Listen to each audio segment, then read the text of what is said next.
Listener discretion is advised. It's a beautiful day for hiking, by which I mean it's a bit cloudy and a bit misty out. Anybody who tells you to go hiking in sunny weather is either immune to the sweat or an idiot. I can't stand the heat, and anyway, there's something so refreshing about the feel of moisture in the air, and something so inherently beautiful in the refractions and reflections of the dewdrops in the leaves. I pass a spider web, and the glittering beauty of it causes me to stop and snap a photo. That one's definitely a keeper. This is a new trail I'm hiking on today. I only recently moved out here, and I'm trying to familiarize myself with the local terrain. The awesome photos are just an added bonus. This particular trail is an 8-hour trek, all up and down rocky hillsides and through forested areas. I've been walking all day, and I'm probably about 2/3 done. In all that time, I've not seen a single other human being, and I'm taking a lot of pride in my good taste in moving here. I'm not a big fan of other people. That being said, I'm not only surprised, but also a bit annoyed when I happen to come across a little cottage in the middle of a clearing. I realize that most people would jump at the chance to say hello and maybe get a bit of rest and a cuppa, but I'm not most people, so I walk on past, trying to look inconspicuous so they won't try to talk to me. Then I happen to glance through the open windows and realize that it doesn't look like anybody's home anyway. Good. I relax and take a better look around without having to worry about attracting anyone's attention. There's a tombstone by the side of the cottage that sparks my interest. I wander over to take a look, stopping a minute to read, "Here lies Bob, age 12. He was the very best of friends," and run my fingers over the coarse texture of eroded stone, wondering who Bob was and why his life was cut so tragically short. It occurs to me then that just because nobody's home doesn't mean that they're not heading towards home. I don't want to be here when they get back. I mentally cross my fingers and start back up on the trail, then groan as I hear a bark up ahead. Don't misunderstand me. I love dogs. In fact, I plan to get one myself now that I live around here. I just hate their owners. A little further along I see them. An old shepherd dog and a far older man. They're playing fetch with a stick by a fork in the trail. Perfect. I'll have to get my map out to see which path I'm going down, which means I can avoid eye contact and the small talk that inevitably follows. I take my time about it, searching my bag far longer than is strictly necessary, and taking an unbelievable amount of time to find where I am on it. A confused look on my face like I'm not used to this. Huh? I squint at the map, and the pretend confused look turns real as I find exactly where I am on it, and there is definitely no fork there. That's odd. Every tiny little deer track should be on this map. I only buy the most detailed maps and recent ones. I like to know every inch of the area around me. My heart quickens a bit as the 5-year-old boy in me realizes what this means. That this is uncharted territory. He grins happily as I can't stop him from leaping at the chance to play explorer for real. So I pick up the left path and pretend like I had some choice in the matter. I plan on spending such a long time putting the map away that it'll be far down the trail before I'm done, successfully avoiding any human interaction, but my plans are foiled. The second I step foot onto the left-hand fork, the old man speaks up. "You don't want to go down that route." I ignore him and walk on past. I can barely understand what he's saying anyway, as every vowel sounds the same. "Yep, there's a load history down that road." I pretend like I can't hear him. I've gone quite adept at pretending to be deaf. I manage to keep my face perfectly straight, not a single muscle betraying the fact that I know he's speaking to me. He gives up after the second time. I ignore him. Most do. I try to keep the victory smile off my face as I walk on. As the trail leads on, I can't help but feel like I'm getting further and further from humanity. I happily open myself up to the world of natural sounds surrounding me. I revel in the birdsong, in the chirps of various insects, in the rustling of the leaves overhead, and the crunch of leaves underfoot. The crunch of leaves behind me takes me by surprise, though. I freeze, and then turn my head around, ever so slowly, being careful not to make any sudden movements or noises. There's nothing there. Either I'm a lot louder than I thought, or this particular animal hears like a bat. It can't be a bat, of course, as it's daytime. It occurs to me then that it's actually a lot darker than it should be for this time of day. It's only the afternoon, and yet the sky is darkening by the minute. The trees don't help much with the light.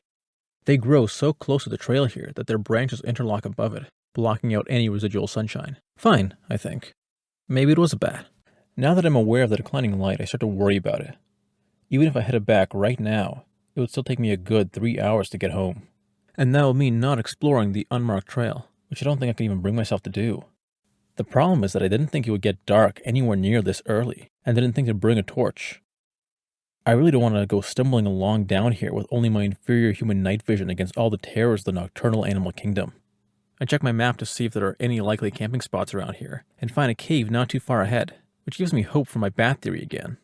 I start collecting kindling and firewood as I walk, trying not to think about the fact that I'm probably going to be spending a very cold night in a damp and dark cave. I mentally take inventory of my pack. I've got a blanket that's not really warm enough for October, and a first aid kit that isn't really helpful in terms of warmth, but is always good to have on you. At least my box of waterproof matches will finally come in handy. Although admittedly not because they're waterproof, I just need matches.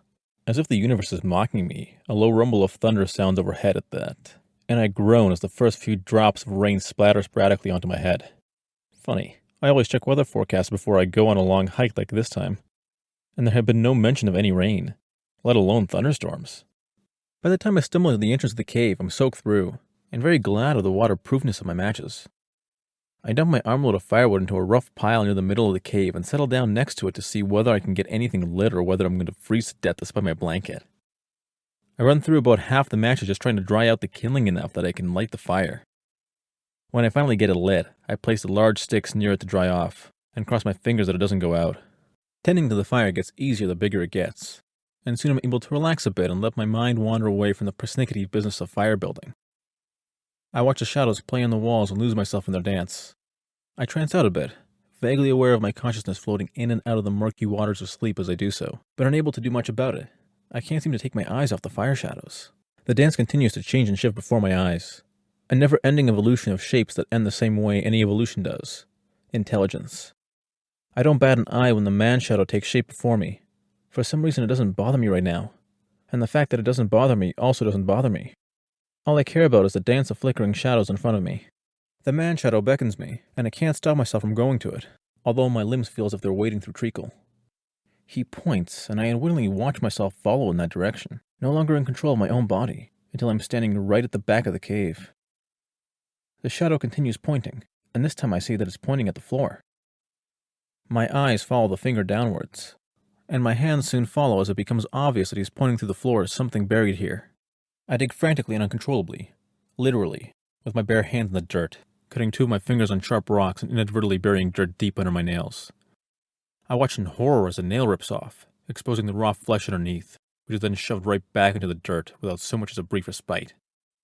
But now the pain rushes through me, the adrenaline cutting through the fog of my trance. I finally manage to tear my eyes away from the dig and steal a glance at the cave wall. The shadow man is fading away now, the flames returning to their normal flickering. When he's disappeared entirely, I scramble back to the fire, breathe a huge sigh of relief, and collapse for a minute or two while I get my thoughts in order. First of all, I need to clean the dirt out of the cuts and rip on my fingers. Fortunately, the first aid kit I always carry with me takes care of that. I feel a little better with the clean and plastered wounds, enough that curiosity gets the upper hand again, and I wander over to investigate the dig. The 5-year-old boy in me pipes up to tell me that there's buried treasure here.